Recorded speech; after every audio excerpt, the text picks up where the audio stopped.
unboxing μαζί τις νέες μου αγορές από Zara. Αυτό είναι το πρώτο look.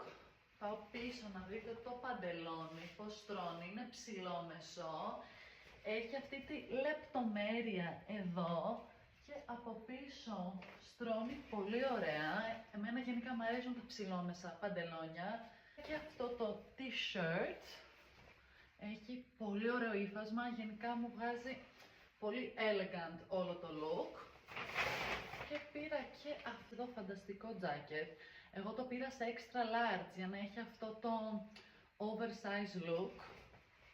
Μ' αρέσει πάρα πολύ και είτε μπορείς να φορέσεις για loafers ή ακόμα και λευκά αθλητικά.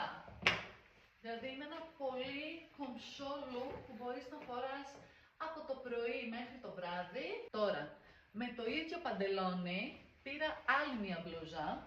Πήρα αυτήν εδώ τη μπλούζα και αυτό σε extra large. Μπορείς να το φορέσεις και να είσαι κάπως έτσι loose, oversize. Και αυτό μου αρέσει. Και εννοείται βάζεις το μισό μέσα και το άλλο λίγο έτσι απ' έξω, αν θες να αναδείξεις τη μέση σου.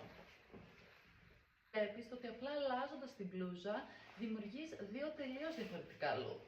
Αυτό είναι το σορτσάκι. Συνεχίζουμε στο ίδιο μοτίβο του beige. Το μπλουζάκι που φοράω από μέσα είναι αυτό εδώ. Αυτό το πήρα σε medium. Είναι φανταστικό το ύφασμα, πολύ μαλακό. Μπορείς να παίξεις με τις αποχρώσεις του μπεζ.